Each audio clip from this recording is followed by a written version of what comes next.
capacity. I had proceedings in the Senate throughout the morning, and I think we broke at 1 o'clock or so, and I retreated to Harambee House Annex for lunch with my team of lawyers and a few of my senior officials in the office of the Deputy President. And after lunch, we went through my examination in chief in the afternoon and possible areas of cross-examination by the councils for the National Assembly and by the senators themselves. And my team took off for the Senate, and I went through my office to pick my notes. And when I was going to the office is when suddenly I developed very, very intense pain in the chest. And I sat down, and the pain continued. And it was very intense and very sharp. And I did call my doctor, Dr. Gachagua, of this hospital, who has been my doctor for the last 20 years. And I described him in brief how I was feeling. He asked me about the intensity of the pain, and I told him it was very, very, very intense. And as we were speaking, I started having shortness of breath, and Dr. Gachagua instructed me to drop everything else I was doing and get here to Karen as quickly as possible. He told me what I had described is not a good thing, and I should come here. And I went down through the lift to my car, and they instructed my people to very speedily bring me here. And by the time I was getting here, I was under a lot of pain and shortness of breath. And I found Dr. Gachagua and his team of paramedics were waiting for me, and quickly examined me. And he quickly made a decision that I must be admitted immediately for observation and possible treatment. And in fact, after I stabilized, he did tell me that had I been late for another 20 minutes, we would be telling a different story today. He didn't want to thank Dr. Gachagua and his team of doctors and paramedics and the nurses. They have really taken very good care of me. And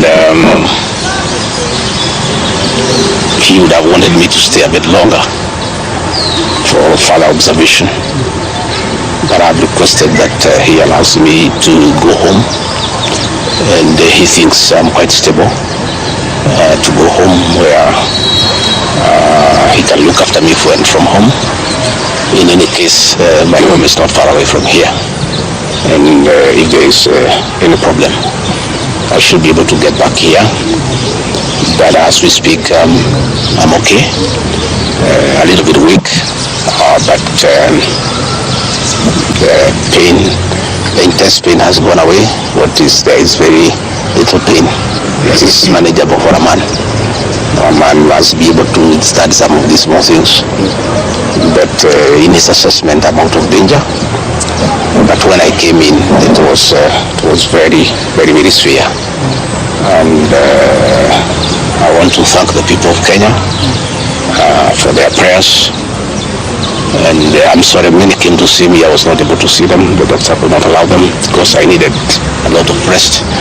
And I was at a very serious observation by a team of doctors and nurses. And therefore, I was not able to receive visitors. And I want to thank those who took their time to come and visit me.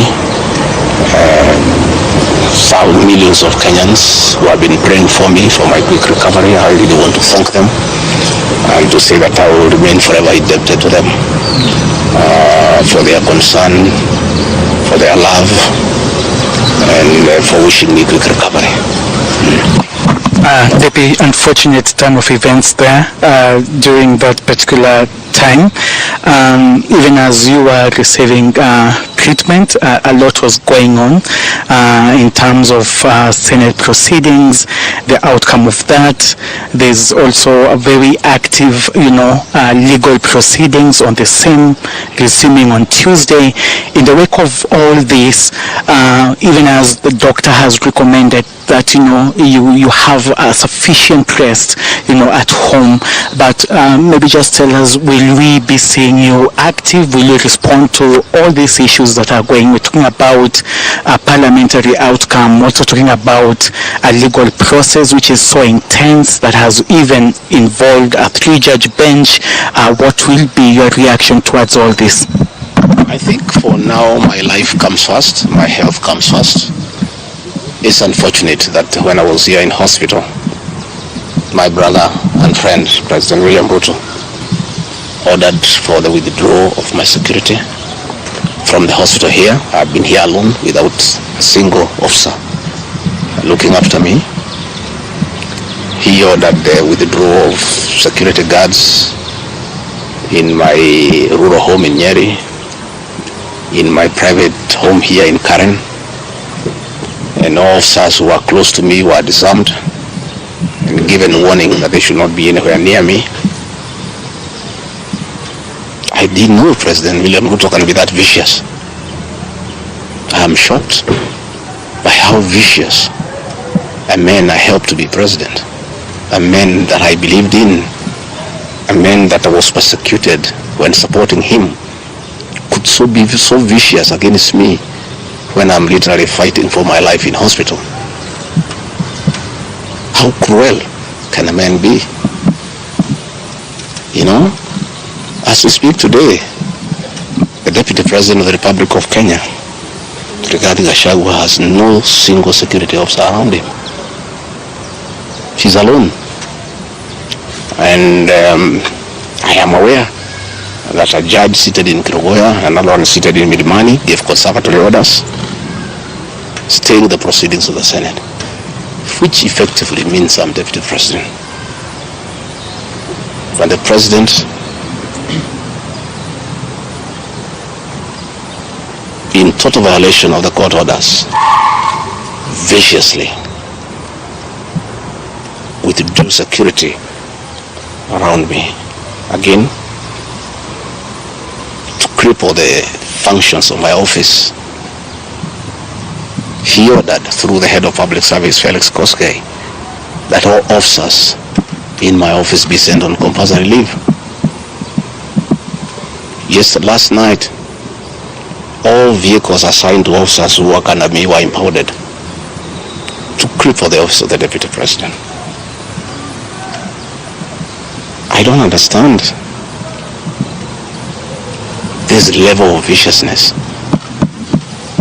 to a man who have been your deputy, who helped you to become president, irrespective of whatever he has done. At his lowest moment in life, when he's literally struggling to stay alive, you unleash such viciousness against him. I bear no grudge against anybody, but this had not seen that in President William Ruto. The man I'm seeing is not the one that I thought that I knew. I know there was concerted effort that I should not go to Kwale for the celebration.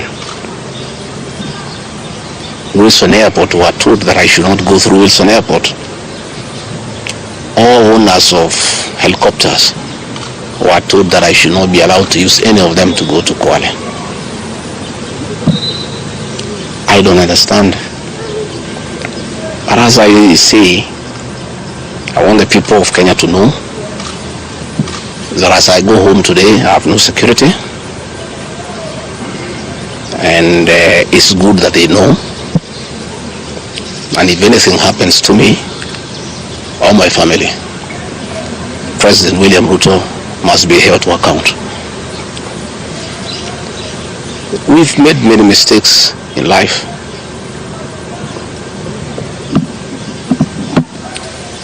And we keep on learning.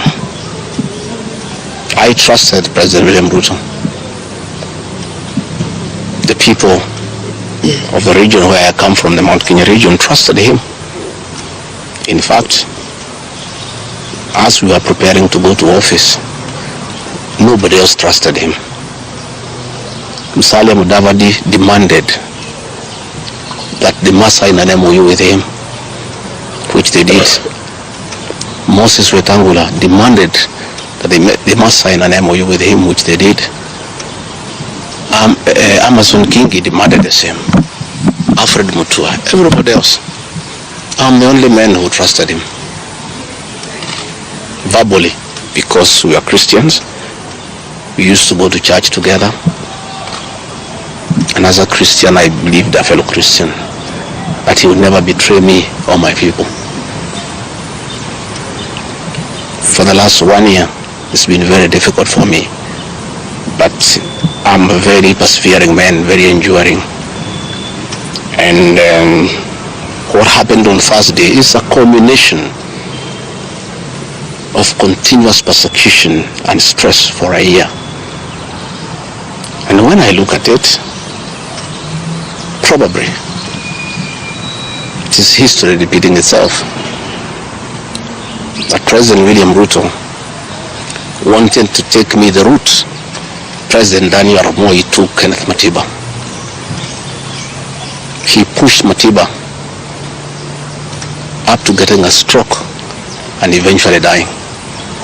When I look to what the president is doing to me, especially now when I'm in hospital, crippling me, treating me like an animal,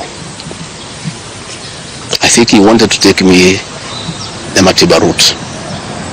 But God is gracious. It didn't happen that way. I hear many of his people are calling here asking whether I'm dead, whether I'll survive, whether I'll recover. They were celebrating. It's the most unfortunate thing that has ever happened in this country. That you can be so vicious to a man who helped you to be president. And the crime of this man, telling you the truth. Don't evict people without compensation, Mr. President. Mr. President, don't overtax people. You are killing them, you are killing their businesses. Don't force a housing program on people. If people do not own these houses, don't force them. My only problem with the president is just being truthful, because nobody else can tell him. The framers of the 2010 Constitution wanted a deputy president who is elected as a buffer who can stand for the people. The charity we are being treated for, too, is get rid of an elected deputy president and appoint a control freak. A fellow you appoint who cannot ask a question, who cannot say anything. And I'm sure if they succeed, he'll be asked to sign an undated resignation letter so that in case he starts asking questions, he can just be told to resign. But the framers of the 2010 Constitution were very clear in their mind why they wanted a deputy president who is elected. I'm the only man in the cabinet and in the whole government who can stand up to President William Ruto and tell him, hey brother, this is not right. This Adani thing is not good for the country. There's too much corruption, Mr. President. This housing thing is being forced down on the people of Kenya. And they don't like it. Please don't force it down on them. You know, situations where medical equipment that was being supplied by Kenyans to the Ministry of Health now has been given to one single Asian. I say, Mr. President, this is not right. We are killing our business people. So, as we speak, I say that my lawyers are in court. We have faith in our judiciary. And I requested that according to the rules of natural justice, I be accorded an opportunity to be heard in the Senate. You remember I presented myself to the National Assembly and defended myself. In the Senate, I was there day one. And even when the speaker asked me to sit down to listen to the charges, I decided to stand up to face my accusers. I was there the following day. I was ready for cross-examination. The 11 counts is nothing but malice and fiction. It was a political game by the president to get rid of me. And looking at it, I don't think the president had any intention of ever working with me. I think he just needed me to help him win the election because of my mobilization capacity and the faith the Mount Kenya region has in me. So I should have been given an opportunity. I have asked my lawyers and they have told me the motion was not time-bound. What is time-bound is a select committee that should work for 10 days and then report to plenary. That committee was never constituted, so this matter should have continued and waited for me. I was ready for cross-examination so that I answer those 11 counts one by one, and I'm sure had I been given that opportunity, I would have persuaded the senators otherwise. I was not given that opportunity. When you look at the speed at which Gachagua is being hounded at office, it's like the story of Simon Makonde. You remember that story? One who died, who was born on Monday and by Sunday was buried. The kind of efficiency that has been exhibited in hounding Gachagua out of office, if this efficiency was being exhibited in the management of the affairs of this country, Kenyans will be very happy. What is the hurry? The framers of the Constitution gave the president 14 days to look for somebody to replace the deputy president. It gave Parliament another 60 days. That's a total of 74 days. Why is a job that was prescribed by the framers of the Constitution to be done within 74 days is being done in half a day? You must ask yourself that question. I think it's being hurried to circumvent justice to avoid the courts of law from interrogating this matter and making a decision. The courts told us they don't want to interfere with the process, to let the parliamentary process get finished and then go to them. We have gone to them now. It's over. The courts will interrogate the process and make a determination. But I ask, let the president obey court orders. Through a court order, Gachagua is deputy president. Why doesn't he have cars? Why doesn't he have security? Why has his office been made dysfunctional? I think it's very important. But finally, I want to tell the people of Kenya that I don't feel safe. And for the first time, let me say that on 30th of August in Kisumu, undercover security agents entered my room in Kisumu and bagged it, and one of them tried to poison my food. But we detected it and we were able to escape the scheme. I was supposed to be killed through poisoning. On 3rd of September in Nyeri, another team from the National Intelligence Service came to Nyeri and tried to poison food that was meant for me and Kikuyu Council of Elders. I did report this matter to the National Intelligence Service, and the officers who were assigned to my office, I asked them to leave because I felt I was not safe. After the 2 attempts to assassinate me through food poisoning failed, it is when this impeachment motion was hatched. When my security was withdrawn here, officers from the National Intelligence Service have been hovering in every room, in every compound here, to an extent that I had to call my wife and my children to come and stay in my room, just in case they get entry to my room or compromise the people who are treating me. So, regarding Gachagua and his family, feel very exposed.